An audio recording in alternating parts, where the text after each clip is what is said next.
এই আইনৰ আমি সকলো সংখ্যালঘু দল সংগঠনে মিলি এই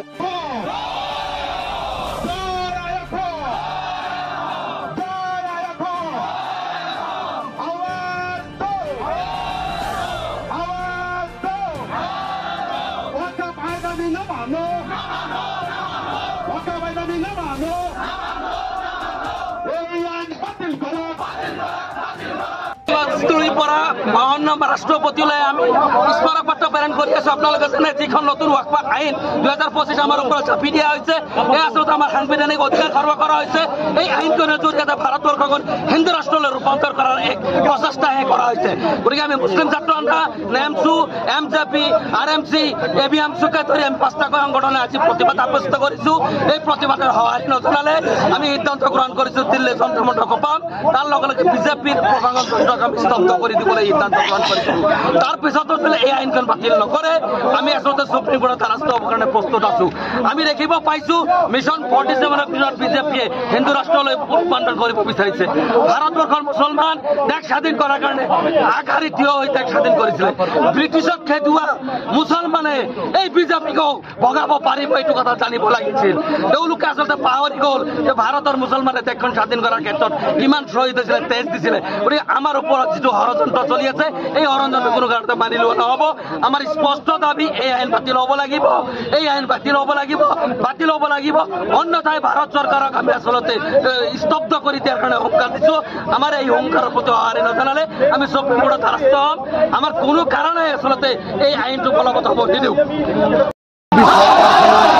এতিয়া ৱাকাফ বোৰ্ডৰ যি আইন প্ৰণয়ন কৰিছে, আজি সেই ৱাকাফ বোৰ্ডৰ আইনৰ বিৰোধিতাৰে আমি মুছলিম জাতীয় পৰিষদৰ লগতে অন্যান্য দল সংগঠনে গুৱাহাটীৰ চচলত সেই আইন বিৰোধিতা বাতিলৰ দাবীত এক গণতান্ত্ৰিকভাৱে আন্দোলন কৰিছোঁ।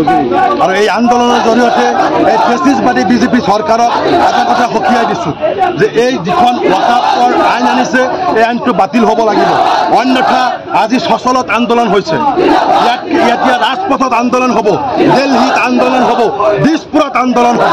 কাৰণ আপোনালোকে জানে ভাৰত স্বাধীন হোৱাৰ পিছৰে পৰা যদি মুছলমানক আটাইতকৈ বেছি ক্ষতি কৰিছে এই বিজেপি চৰকাৰখনে ক্ষতি কৰিছে।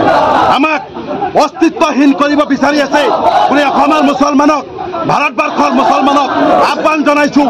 এতিয়াও সময় আছে, আমি একগোট হ'ব লাগে, আমি একত্ৰিত হৈ সংগ্ৰাম কৰিব লাগে। আমি সংগ্ৰাম অবিহনে কিন্তু এই জাতি কিন্তু কেতিয়াও আমাৰ আগুৱাই যাব নোৱাৰে। আমাৰ গণতান্ত্ৰিক অধিকাৰ আজি আৰ্টিকল 14ত ইকুৱেল প্ৰটেকশ্যনৰ কথা আছে। আজি এই চৰকাৰখনে সংবিধান অৱমান্য কৰিছে, আজি এই চৰকাৰখনে সংবিধান বিৰোধী কাৰ্যকলাপ আৰম্ভ কৰি দিছে। আপোনালোকে জানে যে এখন আইন যদি বনাব লগা হয় সেই আইন কিন্তু ৰাইজৰ হাতত, পাব্লিকৰ হাতত দি দিব লাগে, কাৰণ ৰাইজৰ ভোটৰ জৰিয়তে সেই আইন প্ৰণয়ন কৰিব লাগে। কিন্তু সেইটো নকৰি আমি যিসকল নেতাক ভোট দি MLA মন্ত্ৰী বনাইছোঁ, MP বনাইছোঁ, যিসকলে নিজাববীয়াকৈ আইনটো বনাই আমাৰ মাজত এৰি দিয়ে। কিন্তু এটা কথা নেভাবে যে এই আইনটো বনালে কাৰ ক্ষতি হ'ব, এই আইনটো কিহৰ কাৰণে বনাইছে। যিটো ৱাকাফ বোৰ্ডৰ আইনটো বনাইছে এয়া সম্পূৰ্ণভাৱে মুছলমানক বন্ধ কৰাৰ এটা ষড়যন্ত্ৰ। আপোনালোকে জানে যে এই ৱাকাফ বোৰ্ডটো মুছলমানৰ সম্পত্তি। ৱাকাফ বোৰ্ডটোত আমাৰ পূৰ্বপুৰুষসকলে মুছলমানসকলে মাটি দান কৰিছিলে মছজিদ, মাদ্ৰাছা, কবৰস্থানৰ কাৰণে অসমৰ ভাৰতৰ ভাল দিশত মানে এইবিলাক বস্তু ইউজ কৰিবৰ কাৰণে।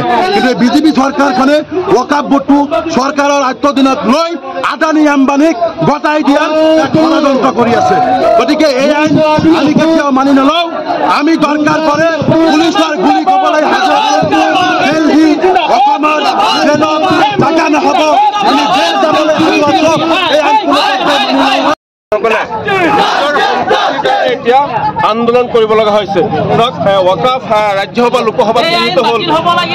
আমি ভাবিছিলোঁ যে ভাৰতবৰ্ষৰ যি চৰকাৰ আছে এই চৰকাৰখনে সকলো জাতি জনগোষ্ঠীৰ উন্নয়ন মংগলৰ কাৰণে কাম কৰিব। কিন্তু দেখা গৈছে যে বৰ্তমানৰ চৰকাৰখনে মুছলমান বিৰোধী স্থিতি গ্ৰহণ কৰিছে, মুছলমানৰ শৰীৰত ভাবিছে, মুছলমানৰ যি অধিকাৰ আছে এই অধিকাৰ খৰ্ব কৰিব বিচাৰিছে।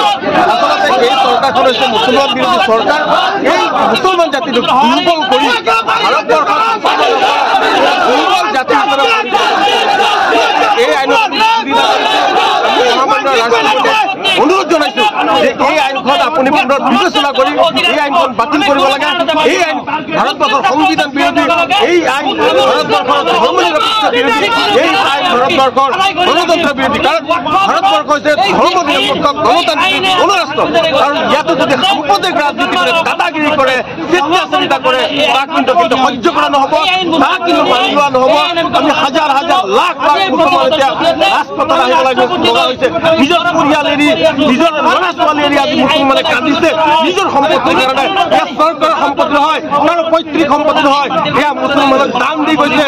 মুছলমানৰ পূৰ্বপুৰুষসকলে দান দি গৈছে। আৰু আমাৰ তেওঁলোকে চিন্তা কৰিছিল যে এই মুছলমানসকলৰ ভৱিষ্যত ভাৰতত দুৰ্যোগ নামি আহিব, আৰু সেয়া হৈছে পূৰ্বপুৰুষে দিয়া সম্পত্তি মুছলমানেহে আইন বনাব। বিজেপি চৰকাৰ কোন আইন বনাবলৈ? এয়া সম্পূৰ্ণ ব্যক্তিগত বস্তু।